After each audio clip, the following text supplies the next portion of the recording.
السلام عليكم، مرحبا بكم معايا فيديو جديد اللي غادي نشارك معكم اسرع حلوى ببيضه واحده فقط، بدون دقيق بدون زبده. مكونات متواجده في كل بيت. غادي ندير فيها بيضه واحده، نص كاس نتاع السكر. غادي نخلط مزيان بالطراب اليدوي.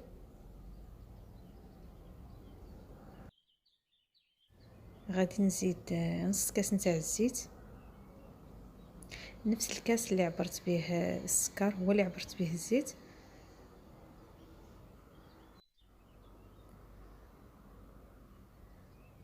هنايا غادي نزيد دانيت تاع الشيكولا،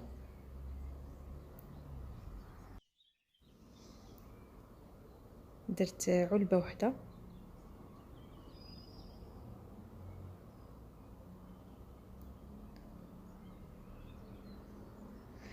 غادي نزيد نص كاس نتاع الكوك.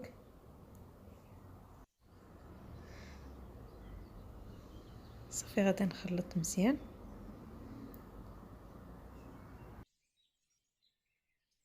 غادي نزيد زوج كيسان نتاع الدقيق الفينو.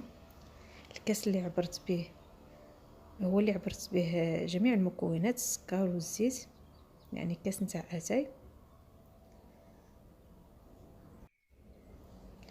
بالنسبه لهاد الدقيق تاع الفينو، بالنسبه للاخوات الجزائريات والليبيات، يعني كتسولوني على هاد النوعيه ديال الدقيق اللي هي سميتو السميده رقيقه.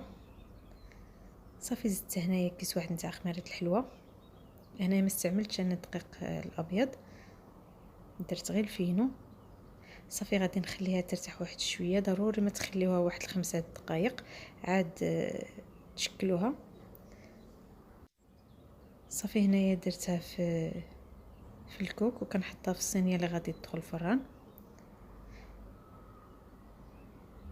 كتخليوها ترتاح، يعني ما تشكلوهاش في نفس الوقت اللي كتخلطوها باش ما تلصقش لكم في اليد. صافي هنا غادي ندخلها الفران طيب. النار كتكون من الفوق، انا راني شعلت الفران من قبل والنار كتكون ناقصه بزاف، يعني محاولوا ما تجهدوش عليها. هي راه في الساعه غير كتدخلوها الفران حيت كيكون حامي. صافي هي كتبدا كتشقق. صافي هنايا قسمت لكم واحد باش تشوفوا كيفاش جات. كتجي رطبه والطريقه ديالها جد سهله، المكونات ديالها بسيطه. نتمنى تجربوها وتنال الاعجاب ديالكم، وبصحه وراحه.